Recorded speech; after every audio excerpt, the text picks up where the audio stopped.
Bien, pues buenas tardes. Noel, ¿sí se me escucha y se me ve? ¿Y se ve la presentación? Sí, sí, Perfecto. Bueno, pues muchas gracias por estar presentes en esta aula virtual de la Escuela Judicial Electoral, en la cual pues hoy nos toca hablar de recuento de votos y declaraciones de validez de las elecciones. Eh, la verdad es, bueno, mi nombre es Octavio Vado, voy a ser su profesor en esta sesión. Una pregunta, porque este diplomado se adecuó, se ha ido ajustando. ¿Tienen una o dos sesiones de esta materia?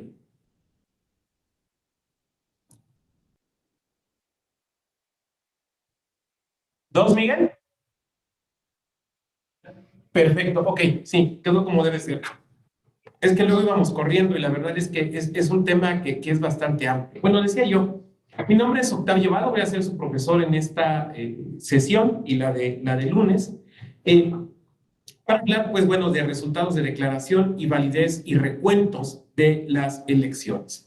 Eh, yo no tengo problema, es la primera vez que estoy con ustedes en este diplomado. Muchas gracias, Raúl.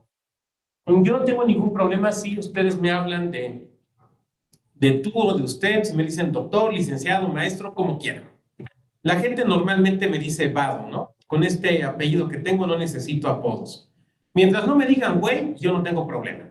Pero fuera de eso, de igual manera yo me conduciré con el máximo respeto hacia ustedes, ¿no? De manera tal que a lo mejor, por ejemplo, si sin querer al contestar una pregunta me refiero no sé, al compañero Cristian y le hablo de tú, y Cristian me dice como aquel diputado, hábleme de usted que no somos iguales, pues yo cumplidamente observaré el comentario y respetuosamente le hablaré de usted.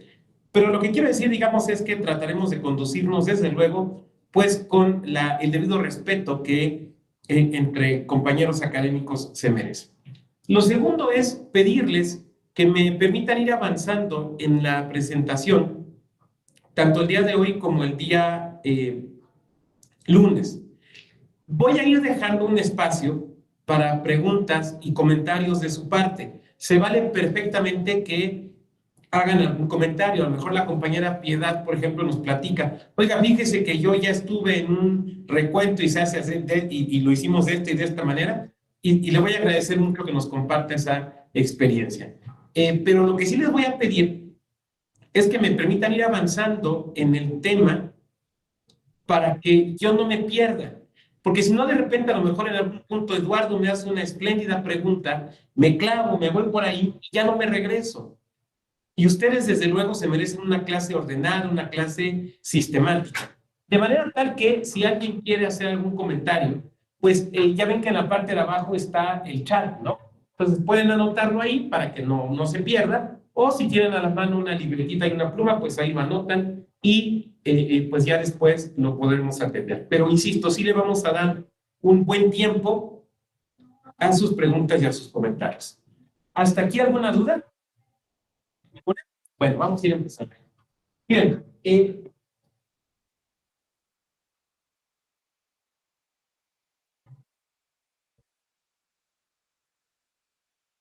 abrir la ventana para que entre un poco el aire. Miren, yo estoy en la materia electoral de una forma o de otra desde 1991, ya sea escribiendo, como autoridad, como litigante, dando clases, pero sobre todo vinculado, digamos, a la parte práctica de las elecciones. Y esto me ha permitido vivir, pues, algunas de las primeras veces, ¿no?, que nos ha tocado en México en materia electoral. Por ejemplo, ustedes recordarán aquellas elecciones de 2006, eh, donde, bueno, que fueron unas elecciones tan disputadas, ¿no? Ustedes la recuerdan, y donde se hizo por primera vez un recuento administrativo, digamos, amplio a nivel nacional, y luego en sede jurisdiccional. En ese entonces yo era consejero distrital del entonces IFE, en el Distrito 3 de Querétaro. Y recuerdo ese primer ejercicio de recuento y fue una cosa lentísima, impresionantemente lenta. ¿Por qué? Porque no había experiencia de cómo hacerlo, de cómo hacer un recuento tan grande a nivel jurisdiccional, a nivel nacional. Y entonces el Tribunal Electoral del Poder Judicial de la Federación le pidió el apoyo, digamos, a la otra parte del Poder Judicial para que jueces de distrito, juezas, magistrados, magistradas de circuito apoyaran en los recuentos. Entonces, por ejemplo, en mi consejo distrital, el recuento jurisdiccional fue conducido por un magistrado penal de circuito, un tipo muy brillante, después fue incluso consejero de la judicatura, ¿sabes? Esas gentes que le sube agua al tinaco, diríamos, ¿no? Pero fue una cosa impresionantemente lenta porque hacía esto. Cada vez que se sacaba un voto de las casillas que se tenían que recontar, hagan de cuenta que esta es la casilla, ¿no? Saco el voto y el magistrado hacía esto, a la velocidad que lo estoy haciendo. Una de ida y otra de regreso, para que lo vean los representantes. ¿Algún comentario, alguna duda? ¿Te preguntaba? No, pues nada. Guardaba, sacaba otro voto. Casilla por casilla, voto por voto. Ya imaginarán lo tardadísima que fue la diligencia. Pero esto que estoy platicando no lo comento como una crítica hacia el magistrado, que bastante hacía desahogando una diligencia en una materia que incluso desconocía. Lo que pasa es que en esa época, en realidad no sabíamos cómo hacerlo. No sabíamos cómo hacerlo. Era algo nuevo, algo que estaba surgiendo. Pero, insisto, en esta vida electoral, después me tocó ir a apoyar en el recuento total de votos de la elección de Campeche. Que ustedes recuerdan, hubo un recuento total jurisdiccional. De hecho, les voy a presentar fotos de ese recuento. Y ahí lo hicimos bien distinto. Ahí me tocó estar en una mesa, agarrábamos el bonche de boletas y enfrente de los partidos. Y en cualquier momento un partido podía decirnos, a ver, pero me quiero analizar esa, con mucho gusto. Pero ya no, así, ya 3 minutos por boleta, nomás porque si no la diligencia no se acaba, ¿no? Y claro, yo recuerdo cómo se organizó ese recuento de votos y lo comparo con el que vivimos en Campeche y la verdad es que la diferencia es abismal, es abismal. ¿Qué quiero decir con esto? ¿O por qué les platico esto? Bueno, se los platico primero porque esta es una materia que me gusta mucho porque es esencialmente práctica y por eso qué bueno que ya quedó en dos sesiones. Es esencialmente práctica. Aquí no me van a ver ustedes citando a, es que Sartori dice, es que Bobbio define, es que ni polainas. Si ustedes han sido funcionarias o funcionarios de casilla o representantes de casilla, saben que esta es una cuestión práctica. Y al momento de defender el voto, de calificar un voto, perdón, pero nadie dice, es que Cheworsky dijo muchas cosas, pero nada de lo que tenga que ver aquí. Yo sé que en apariencia es como pegar un tiro en el pie, porque van a decir, oiga, pues no, usted doctor, que no va a venirnos a hablar aquí de teorías y, a ver, esta no es una clase de doctorado, esa me toca mañana y estoy dando una clase interesantísima que se llama Epistemología de la Constitución. Mañana es el rollo y ahí nos fumamos un cilantro y le entramos. Pero el día de hoy es esencialmente una clase práctica, práctica. Y vamos a platicar de muchas cosas, por ejemplo, la famosa boleta voto y varias cosas que incluso ustedes ojalá puedan ir aportando. Bien,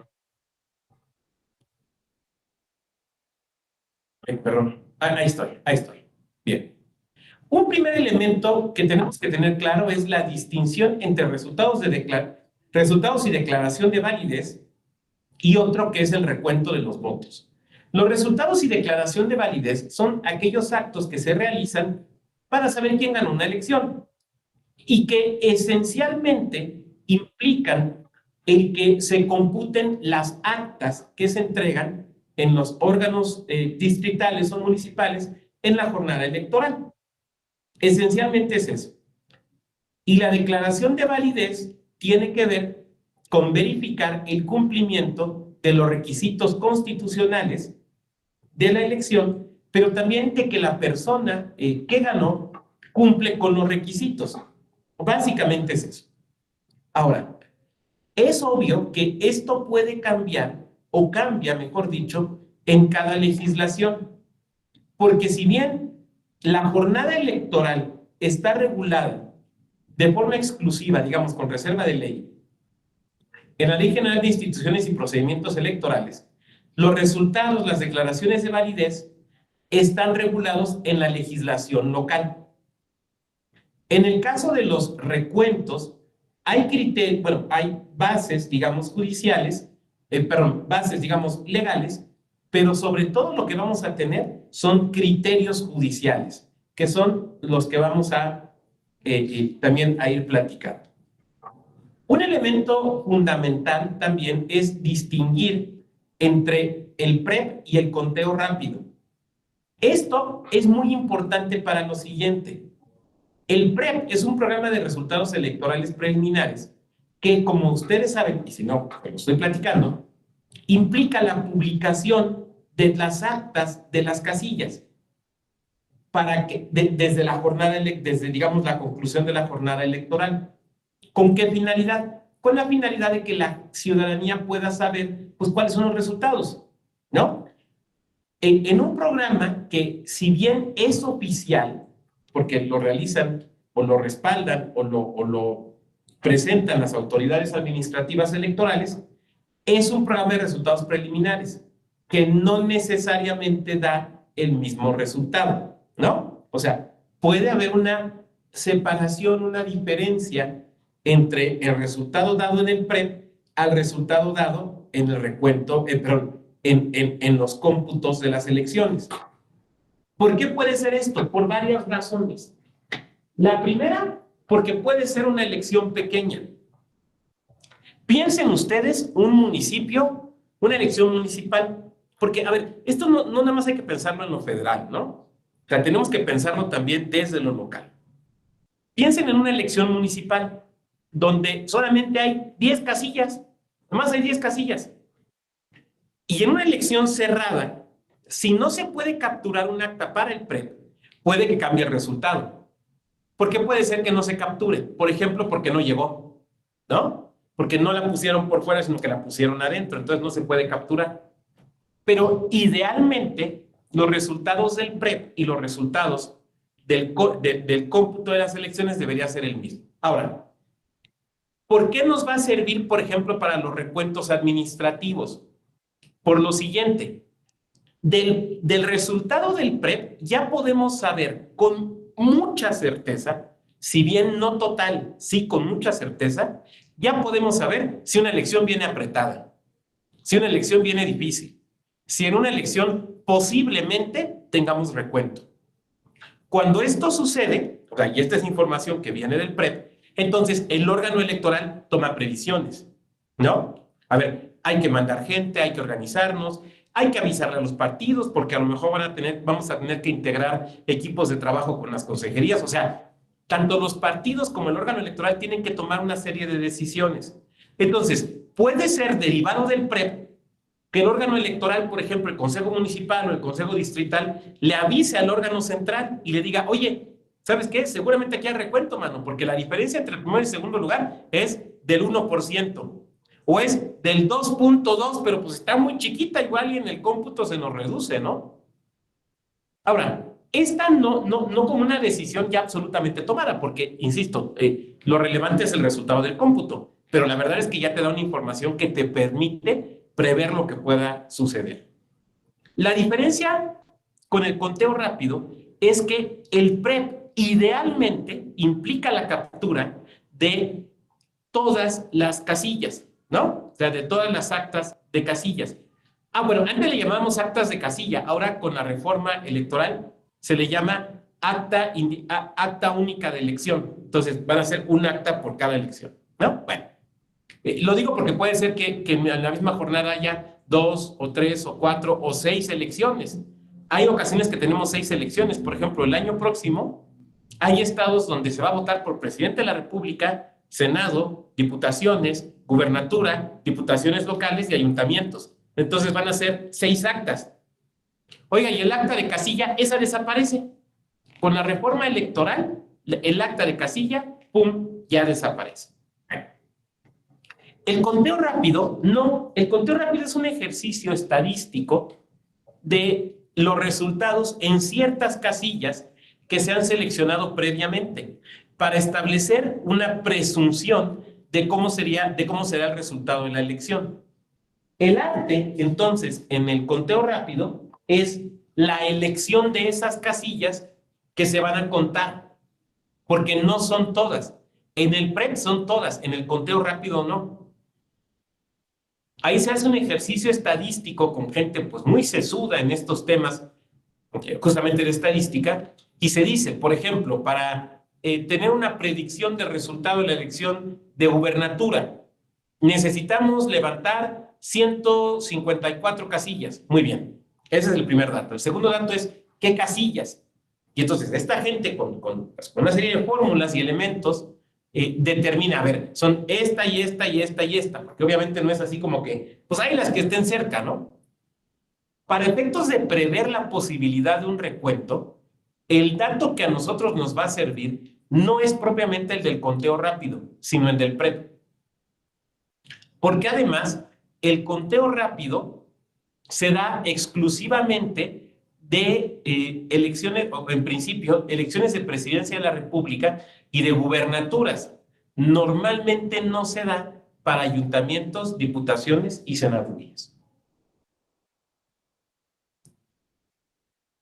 ¿Cuándo empezamos con todo esto? Bueno, con todo esto empezamos a la conclusión de la jornada electoral. Aquí de nueva cuenta tengo que hacer referencia a la reforma. Alguien de aquí me va a decir, doctor, pero está suspendida. Sí, está suspendida, pero eso no quiere decir que haya sido declarada inconstitucional, ¿no? Entonces, además está suspendida, digamos, no toda.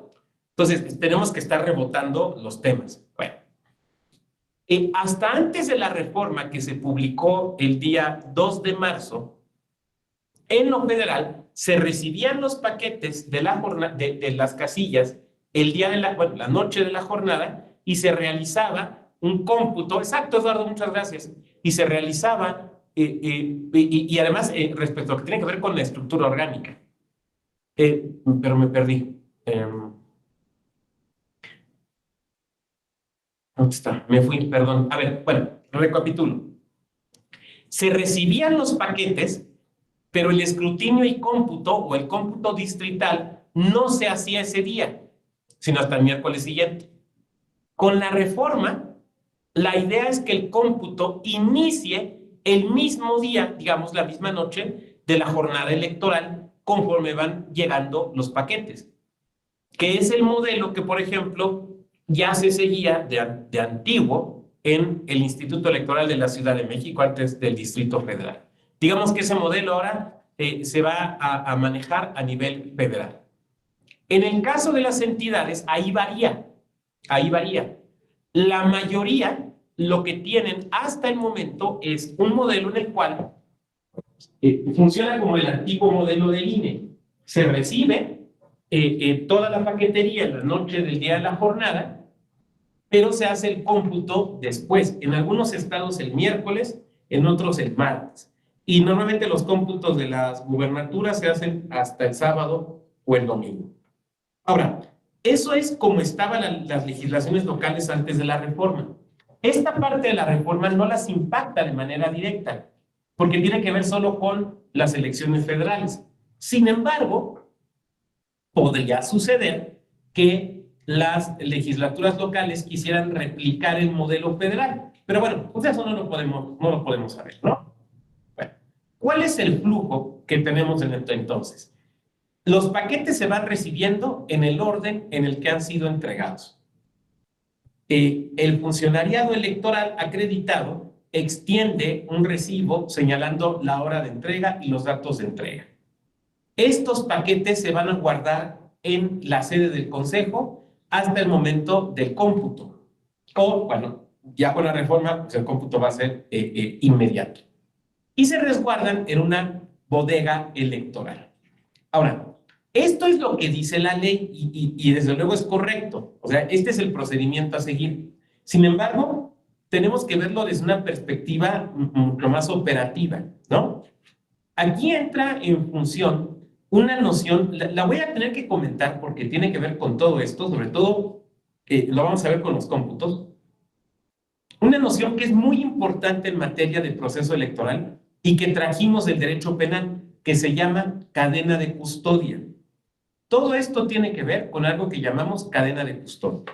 A ver, lo voy a explicar muy rápidamente, a reserva de que en las preguntas, si quieren, profundicemos, aunque no es propiamente el tema de nuestra sesión, pero lo tenemos que mencionar lateralmente. En pocas palabras, la cadena de custodia quiere decir que en todo momento, y en todo momento es en todo momento. No voy a aceptar una pregunta donde me digan, oiga, doctor, ¿qué tal si en un momentito chiquito? No, no, no, no, no, no. Es en todo momento. Es una regla anancástica, sin excepción. Se tiene que saber bajo el resguardo de quién están las boletas, desde que se imprimen y salen de la imprenta o de la, pues sí, de los talleres donde se imprimieron, hasta que se resguardan en la bodega electoral después de la jornada electoral. Todo eso que abarca a veces hasta meses es cadena de custodia. Y en todo momento se tiene que saber quién tiene las boletas y en dónde están. En todo momento. No es posible que exista la más mínima duda. No es posible, no es posible. Se tiene que saber dónde están las boletas. ¿Vienen en tránsito? ¿En qué camión vienen? ¿Quién es el chofer? ¿Quién es el oficial electoral que acompaña? ¿Están en la bodega concentradora? ¿Quién está responsable de la bodega?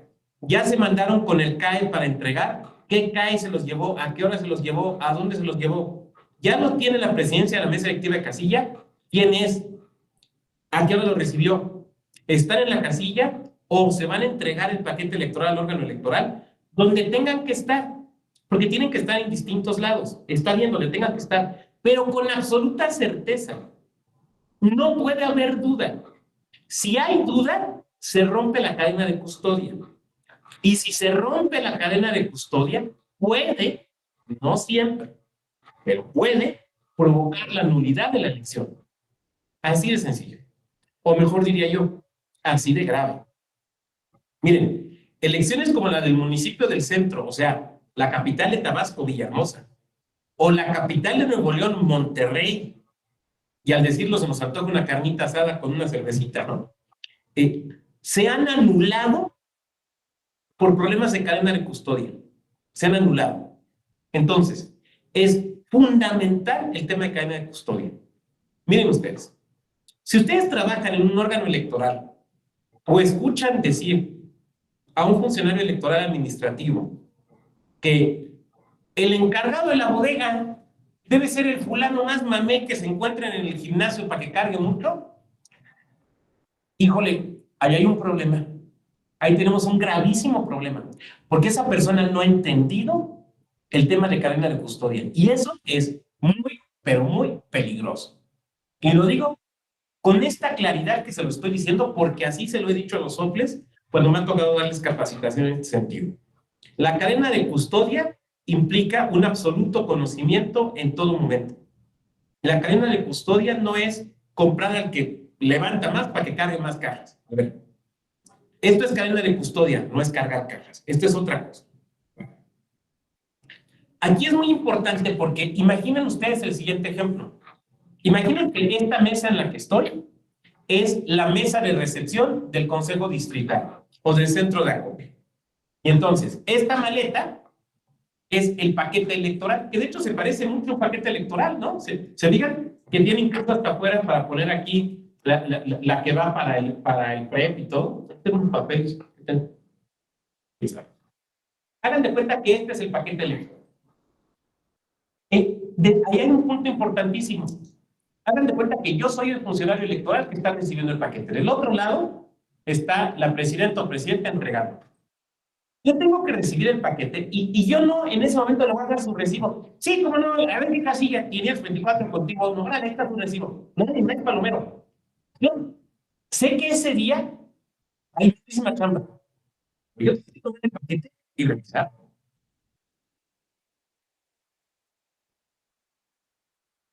Ah, ¿sabe qué? Mire, aquí hay una rotura, ¿eh? Que de hecho está roto aquí. Aquí hay una rotura. Lo tengo que hacer constar en el recibo. ¿Por qué? Porque si yo no lo hago constar y esto se guarda en la bodega y al momento del cómputo se saca el paquete y se ve que está roto, ¿de quién es la responsabilidad? Del órgano electoral. ¿Se ve? Entonces, esto que describe la ley con mucha sencillez, la verdad es que, insisto, es de suyo bastante complicado. Muchas veces lo que se hace ahora es que se ponen, por ejemplo, los famosos códigos QR, ¿no? Que permiten con una pistola, ¡pum!, la lectura de la información, pues para poder saber si que efectivamente es el paquete correcto, ¿no? Hay muchos mecanismos, pero se tiene que hacer con mucho cuidado. Ahora, también aquí tengo que puntualizar algo. Lo que se tiene que cuidar es esto, es el paquete electoral. Porque esto es lo que contiene la información jurídicamente relevante, ¿no? O sea, ¿adentro qué vienen? Adentro vienen las boletas y vienen las actas, ¿no? En su caso, las hojas de incidentes, los escritos de protesta. Entonces, esto es lo que se tiene que cuidar jurídicamente. Eso quiere decir que en el paquete electoral solo debe haber documentación electoral, no material electoral. De hecho, el material electoral ustedes han visto que normalmente te lo reciben en la fila. O sea, cuando estás ahí en la fila para entregar, van pasando compañeros de organización electoral. A ver, pásame las mamparas, las urnas, y aquí me los llevo, y aquí me los llevo en una bolsa. Y muchas veces ni recibo se dan. ¿Por qué? Porque eso no contiene información jurídicamente relevante. Claro, los soples para el INE es muy importante porque esas urnas, esas mamparas, esos portamamparas, si están en buen estado, los limpias, los emplayas, los guardas y te pueden servir hasta 2 elecciones más, ¿no? O el caso del líquido indeleble. Pues no se trata de que, pues, ay, tíralo en el baño y jálale, ¿no? Hay que disponer de él de cierta manera. O sea, vamos, hay que hacer cosas con eso, pero no cosas que tengan un efecto jurídico. Lo que tiene efecto jurídico es lo que viene en el paquete. Esto es lo que tenemos que ser sumamente cuidadosos. Ahora, de que entra el paquete, de que hay un recibo que dice, yo, Octavio Vado, funcionario del Consejo Distrital Federal 4 en Veracruz, recibí el paquete de la 524 contigua 2, tiene que haber una certeza absoluta de dónde está el paquete adentro del órgano electoral, porque de hecho tendrá que acomodarse en la bodega de cierta manera y de cierta forma y en cierto orden. No llego y ahí lo aviento. Miren, una de las imágenes más feas que he visto en mi vida y que me provoca pesadillas es la imagen de, creo que es en Centroamérica, de una bodega electoral que se inundó, donde los paquetes están mojados. O sea, miren, en mi otra vida, o sea, mi vida entre 2014 y 2020, que fui consejero del OPLE de Querétaro, esa era una pesadilla. Porque yo dije, nos pasa eso y me cae que busco un puente y me aviento. O sea, es que es lo peor que te puede pasar como autoridad electoral, que te anulen por un error de la autoridad electoral. O sea, cuando te anulan por otras cosas que no están en la mano de la autoridad electoral, pues qué mal. Y ojalá no fuera así. Pero cuando te anulan y el tribunal te dice, tú hiciste mal la autoridad electoral, neta, o sea, yo me pasa eso y neta busco un puente y me aviento. Ahora sí nos anularon elecciones, pero no por cuestiones que tuvieran que ver con la autoridad electoral. O sea, miren, por eso en la materia electoral nos quedamos calvos. O sea, no nada más es genética. O sea, es un tema de muchas presiones. O sea, miren, hay gente que cree que la adrenalina es aventarte en paracaídas. Miren, eso lo hace cualquiera que lo puede pagar. Adrenalina es ser funcionario electoral el día de la jornada, de los que toman decisiones. Cuando tienes a los partidos rugiéndote en la espalda. Eso es adrenalina, ¿eh? Ahí sí, yo he visto gente que parece muy entera y ese día se truena, porque ahí sí la cosa se pone complicada. Y en parte tiene que ver justamente con esto. Bueno, ¿quién nos puede ayudar a leer esta lámina para que digamos otra voz distinta de la mía?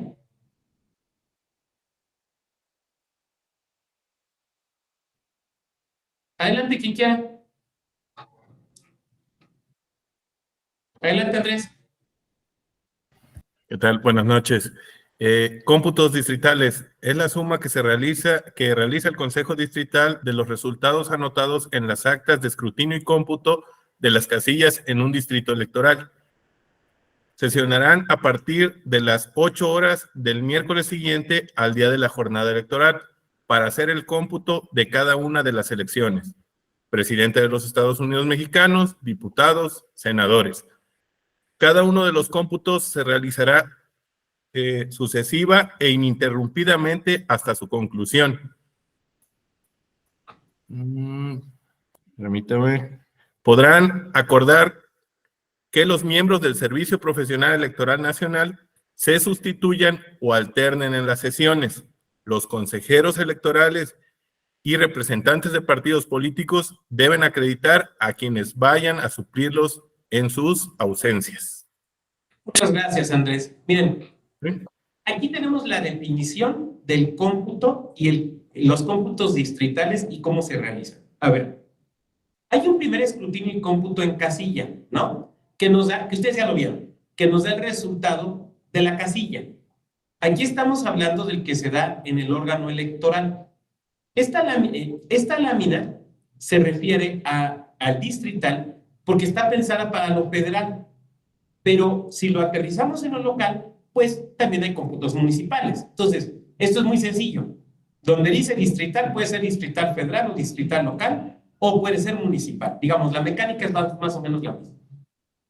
La mecánica federal, hasta antes de la reforma de este año, era que el cómputo se hacía el miércoles, a partir de las 8 de la mañana, el miércoles siguiente a la jornada electoral.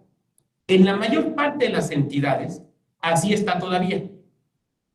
Pero en lo federal, siguiendo el modelo de la Ciudad de México, cambió y el cómputo se va a iniciar en sesión de Consejo Distrital a las 6 de la tarde del día de la jornada electoral.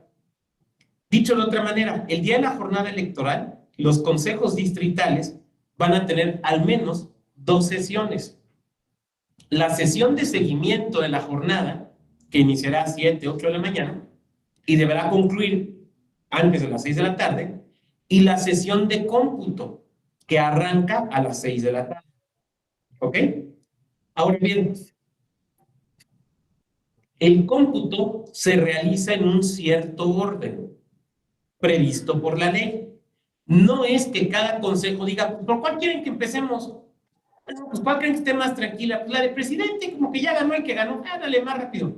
Mejor empecemos por la de diputados, ahí votaron menos, vamos a ir más rápido. No, hay un orden que se tiene que seguir, que es el que se está presentando en la lámina. Y una vez que se inicia el cómputo, no se puede interrumpir. Por lo tanto, se debe de continuar hasta su terminación. Esto puede ser a veces fluido, rápido, a veces muy complejo. Sobre todo cuando tenemos elecciones que vienen muy peleadas en alguno de estos rubros o donde hay una cercanía entre el primero y el segundo lugar. Y aquí es muy importante tomar en cuenta las dinámicas locales. Yo insisto mucho en esto porque de repente hay gente que piensa que todo México es la Ciudad de México, ¿no? Y que saliendo de Naucalpan todo es igual. Pero aunque yo soy chilango, yo soy de la Ciudad de México, pues viví algunos añitos fuera, como 40. Entonces, sabemos que la realidad cambia en cada entidad. Y ustedes saben, allá en el lugar donde ustedes residen, cuáles son las elecciones más complejas. A lo mejor son las de gubernatura, pero a lo mejor son las de ayuntamientos. Yo me acuerdo mucho de un estado que fui a observar elecciones. Miren, observar elecciones no es hacer turismo electoral. No debe ser hacer turismo electoral. Debe ser ir a aprender cosas. Y las 2 veces que yo he hecho observación electoral siempre en el país, la verdad es que he aprendido cosas. O sea, tanto que funciona como que no funciona. Y en este estado, que no diré cuál, pero que es colindante con la Ciudad de México, y no es el Estado de México, estábamos el día de la jornada electoral, y entonces estaba yo platicando con uno de los funcionarios del instituto en un momento que estaba todo muy tranquilo en el consejo distrital en el que estábamos. Y entonces le dije, oye, todo se ve muy tranquilo, veo que los reportes, pues no hay realmente mayor cosa, el porcentaje de votación, pues no fue el esperado, pero era una elección solamente de diputaciones locales. Y me dicen, no, doctor, lo que pasa es que, mire, aquí las que se ponen buenas, así me dijo, son las de ayuntamientos. Y no lo saben si no hay por lo menos 3 macheteados. Así me dijo. No me dijo 3 muertos, me dijo 3 macheteados. Bueno, entonces el compañero sabe, pues, gente que tiene experiencia, sabe que las diputaciones locales esas van bien, pero las de ayuntamiento, esas sí son las que agárrate porque estas se ponen interesantes o se ponen intensas. Pero eso lo saben ustedes. Entonces, desde aquí es muy fácil decir, primero una, luego la otra y después la otra. Pero la verdad es que puede ser que, por ejemplo, la elección de presidencia de la República venga tranquila, pero no la de diputados de ese distrito, porque esté muy disputada. O a lo mejor esa también viene tranquila. No, doctor, pero la que viene pesada es la de la senaduría, porque se estuvieron dando hasta con la cubeta y viene medio apretada según el PRE. Bueno, habrá que ir tomando previsiones, pero en todo caso, lo que quiero señalar aquí es que se deben hacer de forma sucesiva e ininterrumpida, lo cual puede implicar la necesidad de sustituciones. Miren, esto que voy a decir puede ser que le suene raro a algún compañero o compañera que no tenga experiencia en lo electoral, pero aquí sé que varios de ustedes la tienen y sé que me van a corregir si estoy mintiendo o van a corroborar. No es raro que a veces haya sesiones de este tipo que duren 48 horas. No es raro. ¿Por qué? Pues porque así vino. No porque uno quiera, sino porque así vino.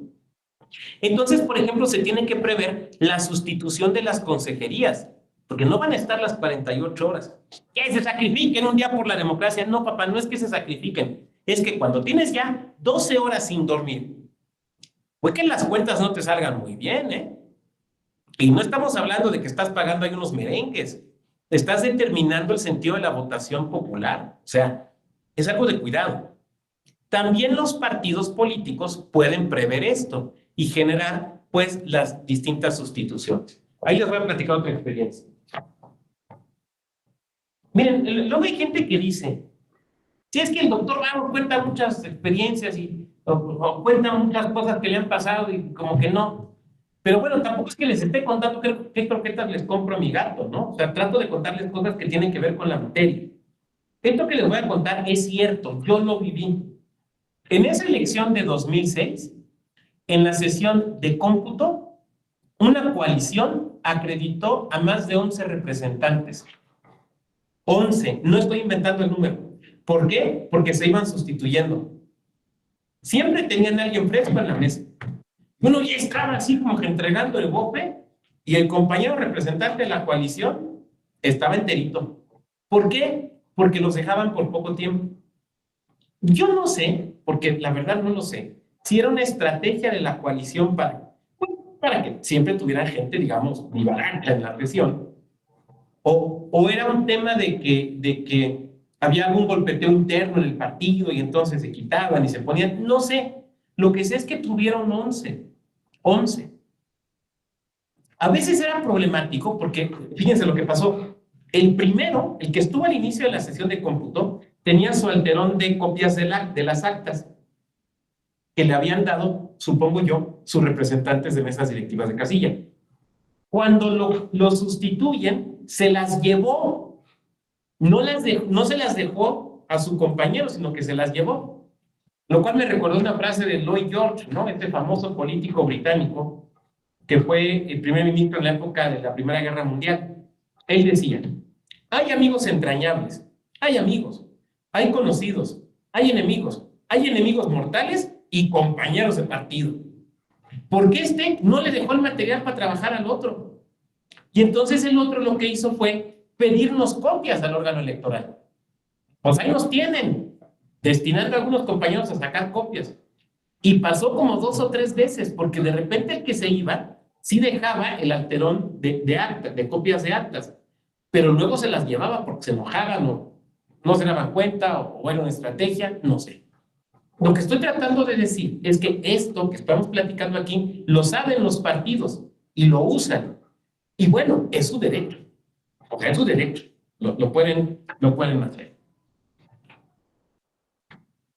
¿Cuándo se tiene que hacer un recuento de votos? Bueno, esta es una figura que se puede dar de dos formas o en dos momentos. Podemos tener un recuento administrativo o un recuento jurisdiccional. El recuento administrativo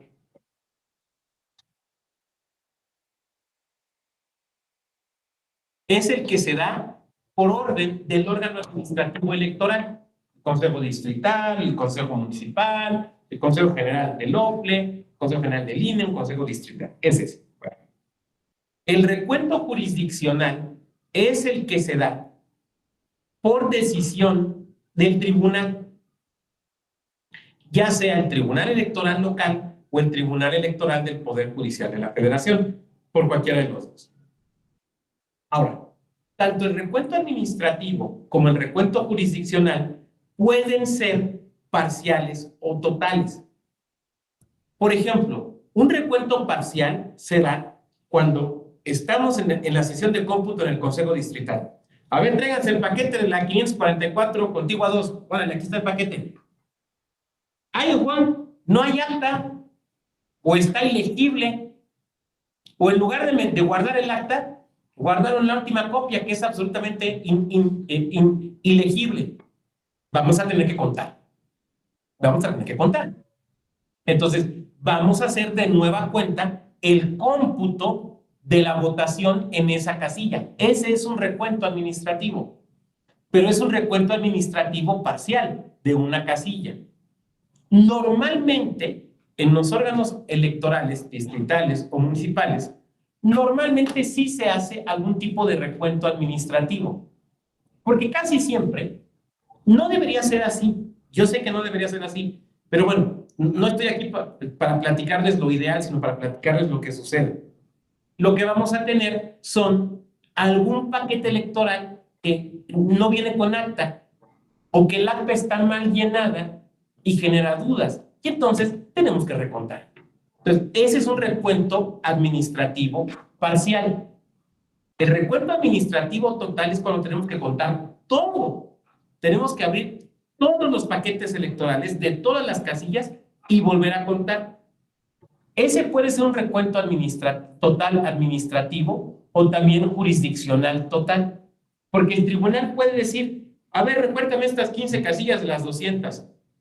O el tribunal puede decir, recuéntamelas todas. Se los voy a poner como un ejemplo. En esa otra vida que les decía yo de consejero electoral en Querétaro, en 2018, la elección de la capital se cerró entre el Partido Acción Nacional y una coalición donde estaba Morena, PT y otros partidos. Cuando terminamos el cómputo, cuando se concluye el cómputo, se encontraba en el supuesto de que pidieran recuento. Y obviamente el que quedó en segundo lugar inmediatamente pidió la palabra. Oigan, ¿saben qué? Pues yo sé que estamos muy cansados, pero recuento. Recuento total de toda la elección de un municipio capital, que era muchísimo. Ese fue un recuento total administrativo, porque quien lo ordenó fue el Consejo Municipal. ¿Estamos de acuerdo? En el caso de Campeche, que yo he platicado hace rato, de hace 2 años, ese fue un recuento jurisdiccional total. Fue la sala superior la que dijo, a ver, para resolver este asunto, tenemos que volver a contar todos los votos de la elección de gobernador o de gubernatura. Todos los votos. Todos los votos. Y pues ahí nos tocó. De hecho, no sé si alguien de aquí me sigue en Twitter. Porque en Twitter, mi foto de portada, la foto de atrás, es en Campeche. Es justamente en el recuento de votos. Porque la verdad es que uno de los momentos más emocionantes que me ha tocado vivir en la materia electoral. Unos golpes. No se pasa para ayer sonido los golpes, ¿no? Ok, bueno, sigamos. Mientras me escuchan bien, sigamos. Bueno. Ese es un recuento jurisdiccional total. Entonces, recapitulemos. Tenemos recuentos parciales o totales. Y tenemos recuentos administrativos y jurisdiccionales. Y los administrativos o jurisdiccionales pueden ser o parciales o totales. ¿De acuerdo? Bien, sigamos. ¿Cuándo se debe hacer el nuevo escrutinio y cómputo de una casilla? Cuando los resultados de las actas no coincidan o se detectan alteraciones evidentes en las actas que generen dudas fundadas sobre el resultado de la elección de la casilla. Miren, ¿alguien de aquí vio una película de Luis Mandoki? Es de Luis Mandoki, sí, que se llama ¿Quién es el señor López? Salió en 2007, ¿alguien la vio? ¿Quién es el señor López? Bueno, en esa película sale mi manita, sale esta manita derecha. Ahora sí que ya puedo decir que ya salió en una película, a menos mi mano. ¿Por qué? Porque en el Consejo Distrital que yo estaba el día de la jornada electoral, el 6, bueno, en los cómputos, nos pasan un paquete electoral, abrimos el paquete, sacamos el acta, ahí había un equipo de grabación, porque mandaban equipos de grabación a consejos de todo el país. Nos ponemos a leer el acta y el acta daba como ganador de la presidencia de la República a determinada persona por una diferencia que iba más de 100 votos arriba del número total de boletas. ¿Cuántas boletas tiene una casilla? Adelante, quien quiera responder. 350. Exacto. Ahí nos daba resultado para la presidencia de la República de que habían tenido 850. Entonces, había una duda, es el primer punto. Entonces, ¿qué tuvimos que hacer? Abrir, sacar los sobres y contar los votos. Por eso salió mi mano, porque yo era consejero, yo estaba junto al consejero presidente y yo lo auxiliaba. Entonces sale mi mano sacando los paquetes. ¿Me digan? Bueno, ¿por qué? Porque se generó esa duda. Gracias, Mariana, por la precisión. Se generó esa duda. Había una votación 100 votos por arriba de la dotación que había tenido esa casilla. Evidentemente ahí había borrado. Yo no sé si error o dolo. Lo que se me hizo muy raro es que provenía de la casilla a la que pertenecía la colonia, digamos, más de gente más rica en ese momento. A lo mejor eran muy ricos, pero no sabían contar. Como rico más paco, nada más se aventaban ahí en sus dineros, pero no sabían contar bien las boletas. ¿Quién sabe? 2. No exista acta de escrutinio y cómputo en el expediente de casilla, ni estuviera en poder del presidente. O sea, se abre y se ve que no hay acta. Y no hubo ni copia del PRE. Entonces, no, o sea, sabemos que aquí está el paquete, sabemos a qué casilla pertenece, sabemos que, digamos, no está alterado, no presenta ningún problema, pero no sabemos cuántos votos tiene. Pues hay que sacar y contar. No hay de otro. 3. Existen errores o inconsistencias evidentes en los distintos elementos de las actas. Errores que no puedan ser... A ver. Pero errores que se entienda que son errores trascendentes. Voy a poner un ejemplo. De cosas que he visto, insisto, ¿no? De verdad, créanme que no me estoy inventando nada, no necesito inventarme nada porque la materia electoral es muy variable. A ver, ¿a qué hora debe de cerrar la casilla? A las 6 de A la las tarde. 18. Y tenemos dos respuestas. Noel nos dice a las 6 y Claudia nos dice a las 18. Y Andrés nos pone a las 18. Bueno, legalmente debe de cerrar a las 18 horas. Porque ese es el horario, digamos, legal o burocrático, por llamarle de alguna manera, ¿no? Ahora bien, en nuestra vida diaria, ¿usamos ese horario de 24 horas? O sea, quedamos con los cuates, oigan, vamos a echarnos un café allá a tal lado, nos vemos a las 17:45. O sea, nadie nunca, o sea, nos vemos al cuarto para las 6, ¿no? Y todos entendemos que no es al cuarto para las 6 de la... Es correcto, Mariana, es correcto, muchas gracias. Que no es al cuarto para las 6 de la... es que Mariana nos hace una precisión muy puntual. Lo que tiene que acabar esa hora, y tiene toda la razón, es la votación, salvo que haya gente en la fila. La casilla pues se cierra hasta la hora que se termina de hacer todo lo que se tiene que hacer.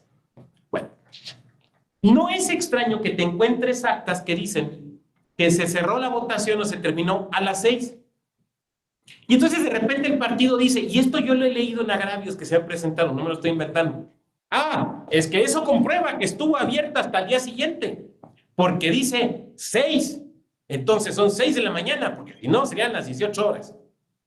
Es obvio que es un error derivado a que el funcionariado de casilla, pues sí es funcionariado de casilla ese día, pero son ciudadanos normales, que lo más probable es que en su vida jamás usen ese horario. Entonces, se les hizo fácil poner 6 de la tarde o poner a las 6 horas. No debería ser. Yo tampoco me debía haber quedado calvo, pero la vida no es justa. Entonces, de repente simplemente lo pusieron a las 6. ¿Por qué? Porque lo pusieron así. Otro error común. ¿Se han fijado que hay escuelas que tienen 2 nombres? Porque hay turno matutino y vespertino. Entonces, matutino, Margarita Maza de Juárez. Vespertino, Benito Juárez, por poner un ejemplo, ¿no? Bueno, entonces, la casilla se debe instalar, en Margarita Maza de Juárez. Pero resulta que asientan Benito Juárez. ¡Ay, es que se instaló en un lugar distinto! Nulidad. Y ustedes ya vieron los temas de nulidad de elección de la casilla, de la votación en casilla, ¿no? No, espérate, papá, es que es la misma dirección. Lo que pasa es que en la mañana tiene un nombre y en la tarde tiene otro. Pero es que en el encarte aparece. Sí, pero a ver, insisto, entendamos. Son ciudadanas y ciudadanos que le están dando su tiempo a la República, que han recibido una capacitación lo mejor y lo más profesional posible, pero que no son profesionales. O sea, que le pase a quien trabaja en un órgano electoral, pues a lo mejor sí, ahí sí no tiene mucha disculpa, pero que le pase a un ciudadano que en lugar de estar yendo a ver el partido de las Águilas, está ese día allí dedicándoselo al electoral, pues debe entenderse. Entonces deben ser errores o inconsistencias que pongan en duda realmente el resultado y que no se puedan corregir. Cuando el número de votos nulos también sea mayor a la diferencia entre los candidatos ubicados en el primero y el segundo lugar. ¿No? ¿Por qué? Pues porque te genera una duda. Entonces, ahí en automático tenemos que contar de nuevo. Y el último, cuando todos los votos hayan sido depositados a favor de un mismo partido. ¿Cómo se les llama este tipo de casillas? Todavía existen en algunos lados. ¿Cómo se les llama? ¿Casillas qué? Yo sé que sí saben. ¿Casillas qué? Casillas zapato. Son las famosas casillas zapato. Hace tiempo conocí a un señor que me platicó. Esto no me tocó a mí, pero me lo platicó a quien le sucedió. Era un señor cuando yo era abogado litigante que le llevé unos juicios. Un día me invitó a desayunar unos chilaquiles en un restaurante de su hija. Y me dice, mira, abogado, yo voté primero cuando era muy chiquito y después dejé de votar muchos años, hasta los 18. ¿Cómo que voté cuando era chiquito? Y dice, sí, mire, yo vivía en Irapuato, me platicó. Esta anécdota me la platicó hace unos 15 años y el señor tenía unos 70. Entonces calculen, esto debe haber sucedido en los 50, ¿no? Dice, mire, la casilla la ponían en la casa de mi abuelito, pero la casilla nunca la abrían, sino que el día de la jornada nos llevaba a todos los nietos del abuelito y nos daba unos crayones y nos daba unos papeles que después supe que eran las boletas y nos decían, táchenle aquí. Por eso dijo, yo voté de chiquito, los tenían ahí votando. Claro, esa es una situación ilegal, hoy es un delito, pero pues era una realidad en el país. Eso daba lugar a las casillas zapato. Por eso, porque tenemos razones históricas para dudar de las casillas zapato, cuando se presenta una casilla zapato, hay que recontar. Hay que recontar y verificar si se contaron bien los votos y efectivamente es una casilla zapato o pues ahí pasaron otras situaciones. ¿Por qué zapato, maestro? ¿Vale? ¿Por qué zapato? Yo creo, esto sí ya es de mi ronco pecho. Yo creo que trajeron la terminología del dominó. ¿Se acuerdan que en el dominó ahí cuando te dejan zapato, que no haces puntos, cuando cierran y no hace puntos nadie, ¿no? O no hace puntos el otro. Pues yo creo que de ahí lo trajeron de casillas, esto de casillas zapato, pero pues ahora sí que no estaría yo muy seguro. Cuando, esto que acabamos de explicar es recuento de votación de casilla, ¿de acuerdo? Ahora, ¿cuándo se tiene que recontar la totalidad de votos de todas las casillas? ¿No? O sea, ya no nada más de una. sino digamos de todo el distrito, de todo el municipio, de todo el estado o en su caso, de todo el país.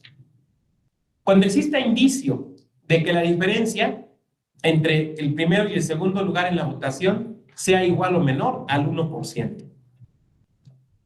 Ahora, hasta antes de marzo de este año, ahí quien tenía que pedir el recuento era quien había quedado en segundo lugar. Sin embargo, la ley ya no pide que sea el que quedó en segundo lugar. Por lo tanto, podría ser cualquier integrante del órgano electoral, ¿no? Yo creo que incluso ni siquiera cualquier representante, sino hasta un consejero o consejera lo podría pedir. Pero esa es interpretación mía. Falta ver, pues, cuando vengan las interpretaciones judiciales. Ahora, ya había habido casos donde los tribunales habían validado que, por ejemplo, el tercer lugar lo pidiera. Recuerdo el caso de un municipio donde la diferencia entre el primero, el segundo y el tercer lugar era menor al 1%. O sea, era un empate a 3, pues es lo que quiero decir. El representante del partido que ganó, obviamente se quedó callado, ¿no? El del segundo lugar, por razones que ignoro, no pidió el recuento, pero sí lo pidió el que quedó en tercer lugar. Y entonces el órgano electoral distrital, bueno, en este caso municipal, como municipio, le dijo no al lugar, porque solo lo puede pedir, la legislación local, al igual que la federal, solo lo puede pedir el que quedó en segundo lugar. Tú quedaste en tercer lugar. Entonces no otorgan el recuento. Se impugna y el tribunal decidió que sí se tenía que dar lugar al recuento, el tribunal electoral local. Porque lo que dijo fue, bueno, a ver, ciertamente no te lo pidió el que iba en segundo lugar. Ese se quedó callado y no dijo nada. Pero te lo pidió el tercero, que estaba en el margen de menos del 1%. Por lo tanto, sí tenía derecho a pedírtelo. Y entonces se tuvo que realizar. Ahora, la verdad es que un empate triple a menos del 1% o al 1%, yo he visto muy pocos casos, pero se los platico porque sí los he visto. O sea, son sucesos extraños, pero pues ahí está. Para el recuento total, el Consejo dispondrá lo necesario para que éste no obstaculice el escrutinio y cómputo de las demás elecciones. ¿Por qué? Pues porque se tiene que ir avanzando. El presidente del Consejo Distrital, o por ejemplo municipal, en el caso de una elección local, dará de inmediato aviso a la Secretaría Ejecutiva del OPLE o del INE y ordenará la creación de grupos de trabajo. Estos grupos van a ser integrados por consejeros electorales, representantes de partido y funcionariado electoral para trabajar en forma simultánea. A ver.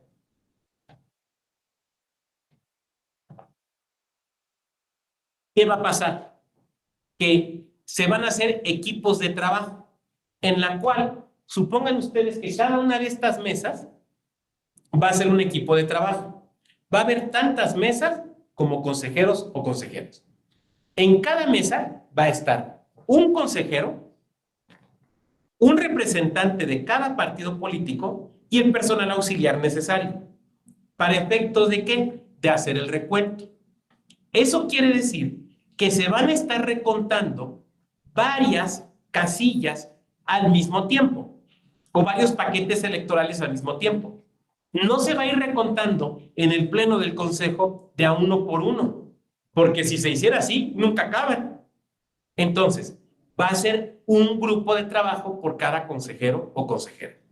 De manera tal que, por ejemplo, está recontando al mismo tiempo 5 paquetes, ¿no? Para prever esto, es que resulta muy importante echarle un ojo, revisar cómo viene el PREP, porque el PREP nos va a poder, digamos, predecir de cierta manera si muy probablemente vamos a tener recuento. Y entonces se puedan ir tomando las previsiones necesarias, incluso hasta los propios partidos, ¿no? Porque van a tener que acreditar a esos representantes. Los vocales presidirán cada grupo de trabajo, en su caso las consejerías, de recuento de votos, y se irá levantando, desde luego, un acta de toda esta situación que vaya surgiendo. Ahora, ¿qué pasa ahí en los equipos de trabajo? Bueno, de esto que estamos hablando aquí, esto es un recuento administrativo. vamos a platicar más adelante de un recuento jurisdiccional, ¿no? Bueno, entonces, lo quería yo ir precisando.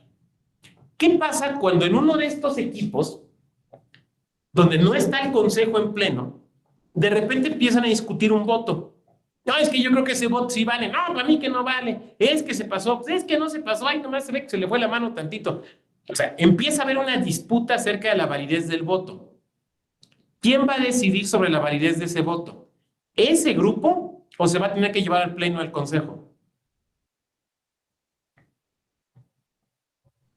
Se lleva al pleno. ¿Mande? Se lleva al pleno, ¿no? La ¿Se lleva al autoridad pleno, tiene dice que- Noel, alguien más? En efecto, se lleva al pleno. Se lleva al pleno, que es quien va a tener que tomar la decisión.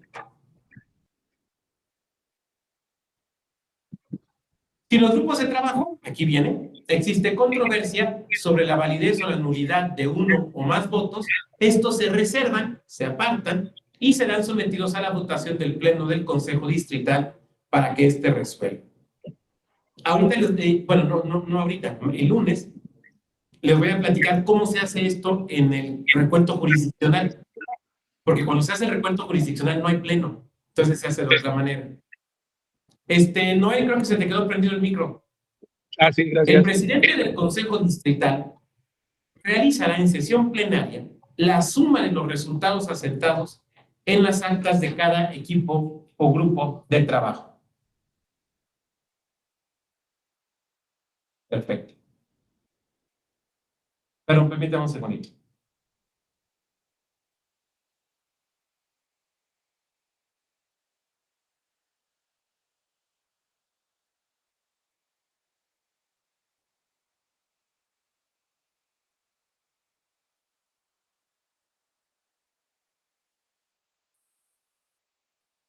Perdón, es que es también aquí del trabajo de un texto que estamos terminando.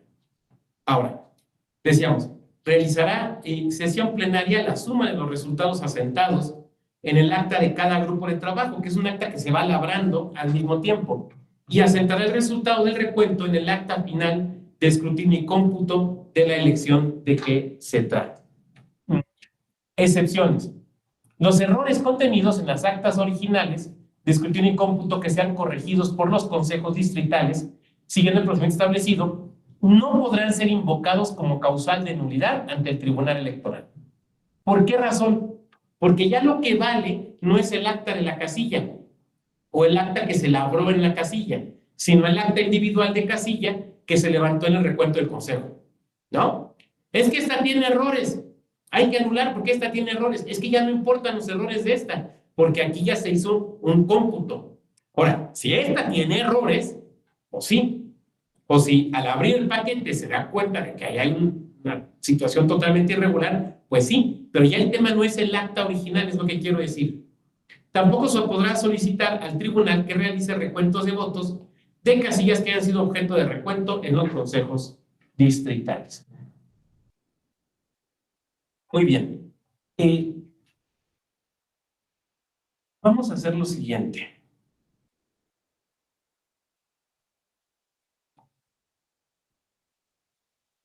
Vamos a detener aquí para efecto de las preguntas, de los comentarios, de las reflexiones. Entonces, adelante quien quiera hacer uso del micrófono. Experiencias, aquí seguramente tenemos gente que le ha tocado esto. Experiencias, comentarios, adelante. A ver, ya tenemos a Andrés. Dos más para que tengamos tres. Dos más. Como en las ferias cuando venden las colchas del tigre. Y échale otro, y otro más, y uno más. Dos más. Bueno, uno más, para que valga la pena la pausa.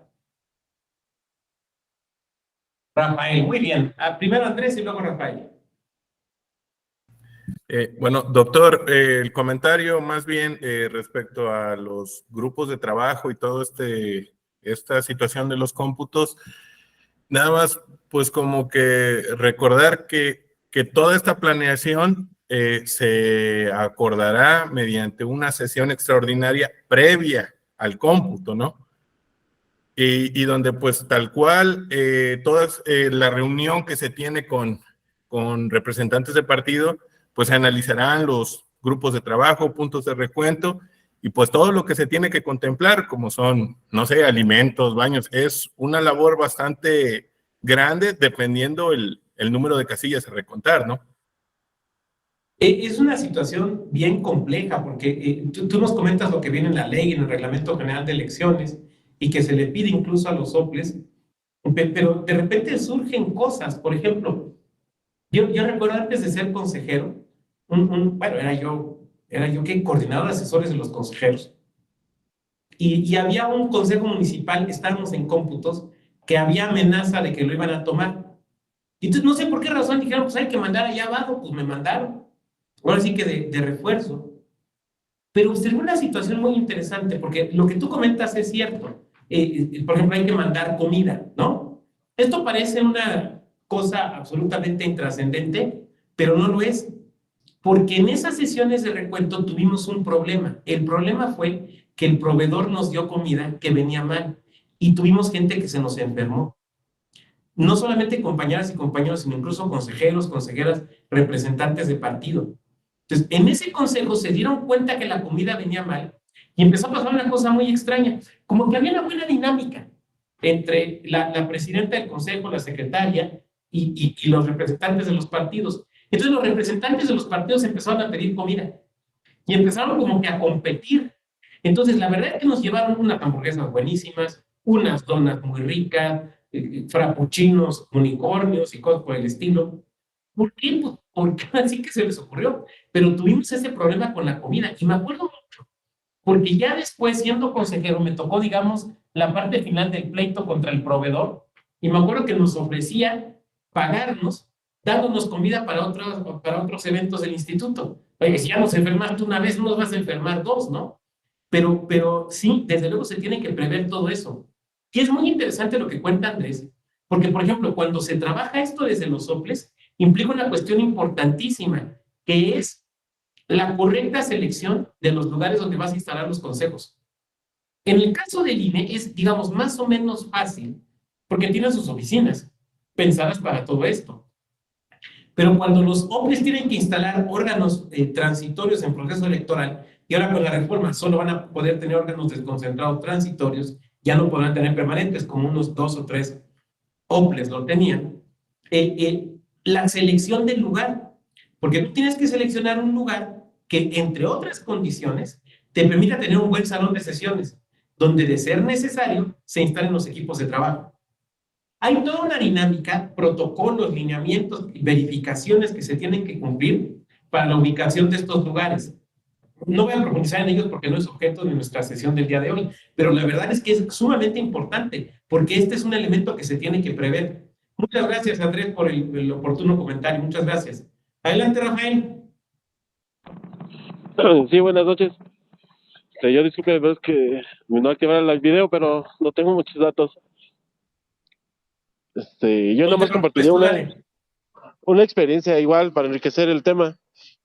Por ejemplo, aquí en el Estado de México, atendiendo a lo que dice el compañero, se hace un estudio precisamente previo, y ahorita que tocan lo del inmueble, pues se hace todavía previo en el Estado de México cuando se renta, bueno, se establecen los consejos municipales, se rentan inmuebles, pues, domicilios, casas habitacionales comunes, y para rentarlas, de repente un requisito es eso ahora, como viene en el reglamento preciso de elecciones, las áreas, ¿no? Dependiendo de los paquetes, pues qué medidas debe tener el área de resguardo a futuro que se va a ocupar.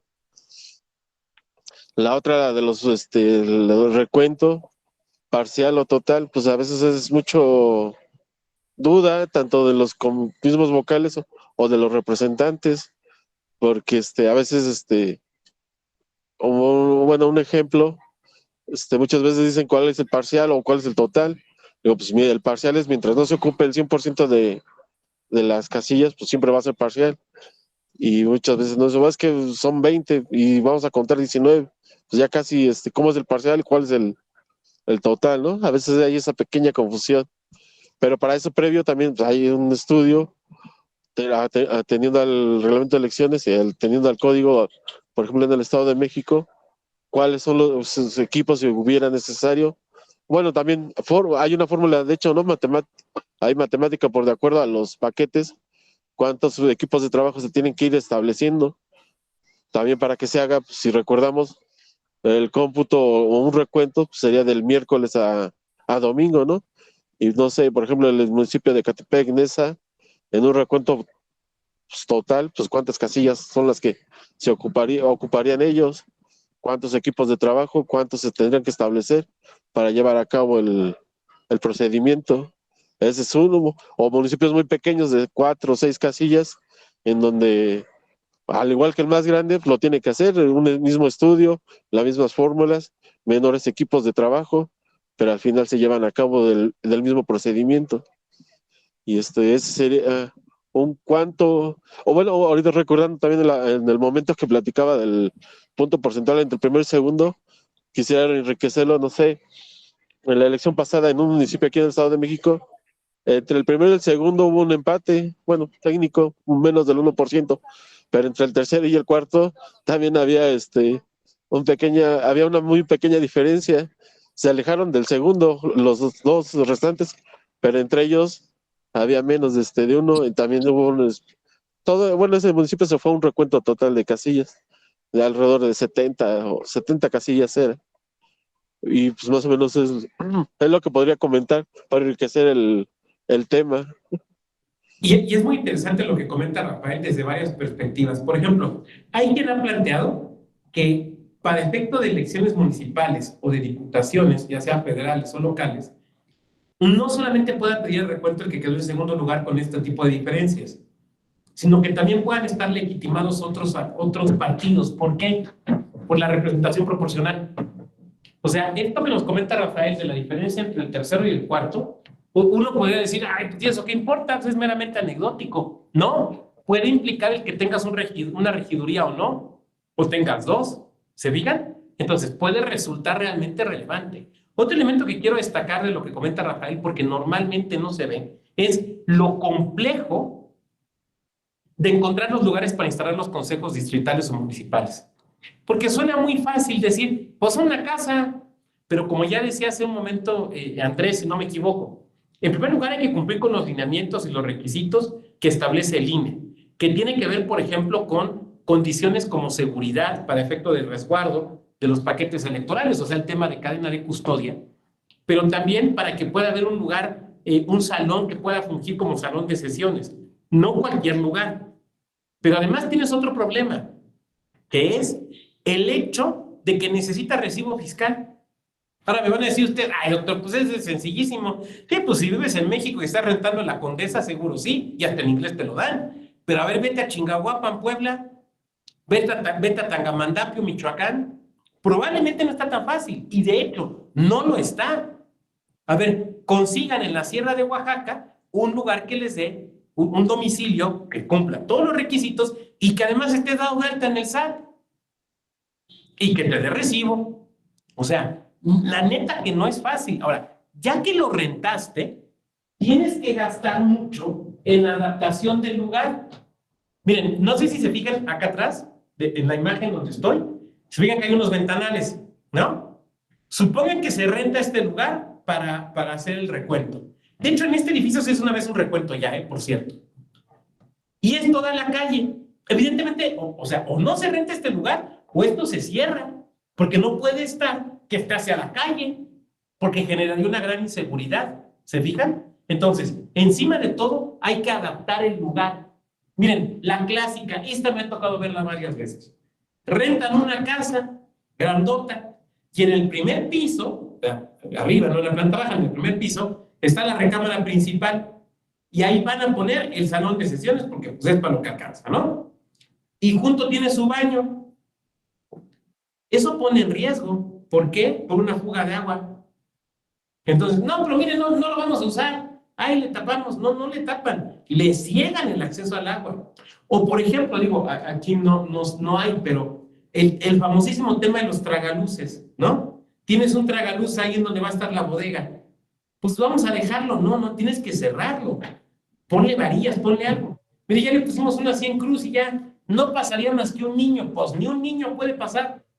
porque además de que el propio OPLE realice esta verificación, los propios compañeros y compañeras del INE van y verifican, porque no pueden ser lugares inseguros. Entonces, tienes que cumplir muchos requisitos, que sean lugares seguros, que sean lugares amplios, que sean lugares que te den que te cumplan con los requisitos fiscales. Y luego, sobre todo en los lugares pequeños, ¿saben qué es muy problemático?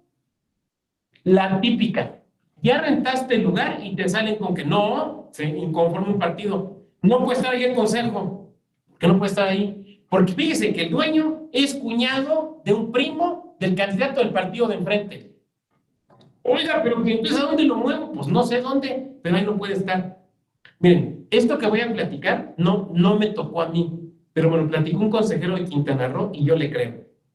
En Quintana Roo le tocó que incluso verificaban que no hubiera túneles en el suelo o digamos, sótanos escondidos en los consejos. El partido se puso a verificar eso. Y la verdad es que cuando me lo contó, no lo dudo, porque muchas veces suceden este tipo de cosas. Veo que tenemos un comentario aquí de Andrés. Dice, los lugares con los cuales colindan, porque luego se quieren meter por las azoteas. Claro, o si te toca un barrio bravo, ¿no? De esos barrios donde ya sabes, te dicen, ya se la sabe mi gente sacando carteras y celulares, híjole, ¿no? Pero, vamos, o sea, todo esto se tiene que atender y se tiene que resolver. Muy bien, ¿quién más? ¿Quién más?